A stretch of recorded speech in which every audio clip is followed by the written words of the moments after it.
It all begins in a desert, where a lone child stumbles along, gnawing on a human finger, searching for his mother. A few miles away, a car drives down a road that abruptly ends in the middle of the desert. The man driving the car steps out and continues on foot. Wyndham is a photographer who came here to capture the solar eclipse. After taking a few photos and noticing that the day is coming to an end, he tries to return to his car but unexpectedly encounters a boy who seems lost and frightened. Wyndham is ready to help, but the boy doesn't seem to want it. He points in the direction where he lost his parents and walks away. Trying to help the boy find his way home, Wyndham follows him, but the boy rudely refuses his support and leaves. The man is left alone in the darkness, with no way to return to civilization. Wyndham lies down to sleep on the ground, but struggles to do so, reliving the day's events in his mind. Suddenly, he hears strange sounds. He follows the noise and soon finds stakes with ropes strung between them, from which hang bottles that produce a melodious chime in the desert. Before him is a large canyon, at the bottom of which stands a wooden house, around which a woman is wandering, singing a song. Wyndham asks for help, but she enters the house, as if not hearing his pleas. He finds an iron ladder leading down and begins to descend. However, the ladder only reaches halfway down the canyon, and from there, it's just an ordinary rope ladder. Wyndham overcomes both and approaches the house. He knocks persistently at the door, but receives no answer. So, Wyndham opens the door himself and enters. The woman, standing at the stove, greets him calmly, as if she had been expecting his arrival. She offers him dinner, and although he refuses, she serves him some soup and places it before him on the table. Wyndham is grateful for her hospitality, but continues to ask questions about how to leave this strange place. He tells her about the boy he met and asks for water. The woman, named Alina, suggests that he rest until morning, and Wyndham gratefully accepts her care. He lies down in the bed she points out, observing as Alina tidies herself and notes that she is young and beautiful. The next morning, he gathers his things and heads outside, hoping to find a way home. But strangely, he cannot find the rope ladder he descended the previous day. Without it, reaching the iron section is impossible. Wyndham returns to the house and, taking out his camera, takes pictures of the surroundings and the drawings on the canyon walls. Everything is quite gloomy and reminds him of death in all its forms.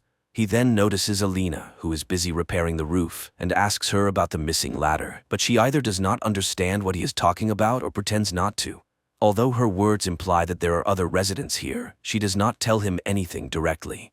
Disappointed, Wyndham walks around the canyon, periodically calling for help, but to no avail. Later, Alina asks him to undress so she can wash his clothes, saying it wouldn't be proper to return home so dirty. The man has no choice but to comply. That night, he struggles to sleep again, goes outside, and once again tries to find a way out, but there is none. In the morning, he searches the house and, finding a hammer, tries to climb the canyon wall. Suddenly, he notices a movement above, and then a chicken carcass falls down, causing him to lose his balance and fall. Wyndham regains consciousness in the darkness. His leg is injured by his own hammer, and he cries out in pain. Alina rushes to help him, but she does not answer his questions about the children he saw on the cliff. For several days, he drifts in and out of fever, unable to distinguish between night and day, unsure if he is truly seeing children around him. But the day of recovery comes. Limping, Wyndham makes his way outside. He demands that Alina tell the children above to pull him out of there, but she pretends not to understand him. She offers him to stay, promising to take care of him and ensure his well-being. But Wyndham doesn't need this. He wants to return home, to his work. He rudely pushes Alina away, rejecting any help. The man examines his leg and realizes that it will be a long time before he can use it fully. Suddenly, he hears voices from above and looks up to see the boy holding a little girl by the hand. The pair cheerfully ask how they can help, and upon learning that Wyndham wants to climb up, the boy promises to bring ropes and pull him out with his winch. But before leaving, he asks a rather strange question about Wyndham's favorite color. Wyndham replies that it's red and begs them to hurry. The boy and girl leave, and Wyndham checks his wallet in his pocket, not intending to return for his other belongings. Suddenly, a rope falls from above, and the same boy advises him to tie himself tightly, which Wyndham does. They begin to pull him up, and the man is already anticipating his rescue, but about halfway up, the rope stops. Dangling over the canyon, Wyndham screams, then tries to climb the rope himself, but lacks the strength and ends up hanging helplessly under the merciless sun. He regains consciousness from moisture, but when he looks up, he sees the boy spraying him with a hose, mocking the helpless man. Several other children appear on the cliff, ranging from very young to older teens. They are all dressed in clothes obviously taken from other people and behave inappropriately. Taunting Wyndham, they start swinging the rope, causing him to crash into the canyon walls, instinctively calling out for help from Alina. He sees the woman shouting angrily at the foolish children and loses consciousness after another blow to the wall. That night, he wakes up in bed and immediately tries to get up. Alina doesn't understand where he is headed, but Wyndham is willing to do anything to escape. The woman explains that the children are homeless, gathered in the desert together, surviving as best they can.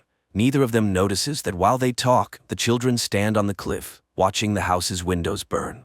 The next day, Wyndham watches as Alina releases a bird, envying its ability to fly. The woman brings him a spare set of clothes from somewhere, and although he didn't ask for them, he is touched by her care. Time passes. One day, Wyndham plants a small garden at the bottom of the canyon. Occasionally, the children bring them various items, food and drinks, which surprises Wyndham since there are no stores around. He doesn't understand their behavior. First, they feed him, then they mock him, but Alina accepts it all as normal. The man becomes more involved in the household, marveling at Alina's quiet demeanor. One night, he tries to ask her questions, which are interrupted by cries from the yard. Alina advises Wyndham not to go outside when the children behave like that, but he rushes out into the night and sees the boys, dressed in outlandish clothes, gathered around the house. They start taunting him, pushing and beating him, but suddenly disappear into the night. Wyndham demands answers from Alina. Who are these children? Why do they live here? And why does she stay in this horrible place? But the woman remains calm, not admitting that she is a prisoner. That evening, she comes to Wyndham. The man, starved for female attention, eagerly welcomes her. Time passes, and the first sprouts appear in Wyndham's garden. One day, the boy in the cap calls to him from above. He is friendly and promises to bring some soda. Wyndham returns to his plants and unexpectedly finds a wedding ring and car keys buried in the sand. That evening, Alina shows him a portrait of a woman. Calling her the first mother, she confesses that she is expecting his child. Stunned, Wyndham can't believe his ears. He never wanted to have children here, especially with a woman he barely knows. He yells at Alina, but he has no choice but to accept it. The next morning, he finds his garden destroyed by local birds, but Alina willingly helps him replant, which earns his gratitude. Gradually, life in the house falls into some semblance of order. Alina runs the household, and Wyndham exercises, working on his leg. One day, the boy in the cap visits again. He is very curious and asks Wyndham many questions. Wyndham asks him to help Alina, as she is going to have a child, and they will need a doctor. The man asks the boy to bring some rope and something heavy to use as a counterweight. He plans to climb out and take them to the city, where he can take care of the woman and the boy. The boy promises to do everything when everyone is asleep or gone, but then one of the older boys appears and takes him away. Later, Wyndham tells Alina that the boy wants to study, that he is smart, different from the others, and wants to live differently. The man wants to help him, and help her too, but Alina reacts strangely. She tries to find out exactly what Wyndham is missing here. When he mentions freedom, Alina is puzzled. After all, no one forbids him from doing anything here. Isn't that freedom? Then the man tells her about the outside world, remembering the ocean and a cheeseburger. Alina doesn't know what that is, so Wyndham explains what the dish consists of. The woman admits that her mother used to say that mirages live outside. But here, in the desert, everything is real. Wyndham takes out his camera and shows her the photos he took on the day he ended up here. But what impresses the woman is not the solar eclipse, but a random shot in the car with music playing in the background. At night, he has nightmares about the terrifying faces of the children mocking someone. In the morning, he hears Alina's terrible scream from the yard, and rushing outside, he sees the boy in the cap crucified over the canyon on wires. The savages stand on the cliff, laughing. The woman suddenly declares that brothers wouldn't do such a thing. She accuses Wyndham of killing her son and strikes him on the head with a board. When he comes to, Wyndham finds himself in a cage. Despite his pleas and begging, Alina has no intention of letting him go. She feeds him like an animal, and her children come to watch his suffering. One day, he sees a girl standing on the cliff. She is clearly not from here. Wyndham catches her attention, though he is terrified to shout, fearing to wake Alina. Whispering, he begs the girl to call for help. She understands him, promises to do everything necessary, and leaves, assuring him she will return soon. Wyndham waits in hiding, watching the heavily pregnant Alina as she goes about her chores. Suddenly, he hears screams and sees the savages catching the girl. They drag her to the cliff and dramatically kill her before his eyes. Time passes. Wyndham remains in the cage. He involuntarily witnesses unnatural rituals performed by Alina, her children, and her brothers. One day, he suddenly tells Alina that he wants to stay here forever, to raise his child and love Alina, who will become his queen. He will teach the child everything he knows and is ready to give himself completely. And this is his choice. But hearing the word choice, the woman laughs. He never had one. He is just a seed blown here by the wind. And this child is only hers. The man will stay in the cage until the baby is born.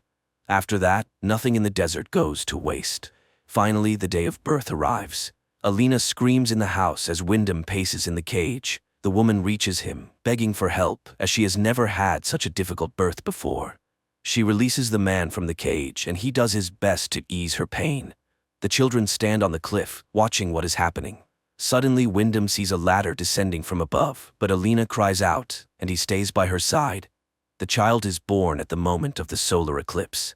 Wyndham takes the baby girl in his arms and kisses her, overjoyed to be a father. Alina begs him to give the baby to her, and when she receives the child, she promises to feed and protect her until she becomes the new mother. Then she will fulfill her purpose, just as Wyndham has fulfilled his now. At that moment, the boy sneaks up and slits the man's throat, exulting over the collapsing body, assuring him that he is doing it for the mother.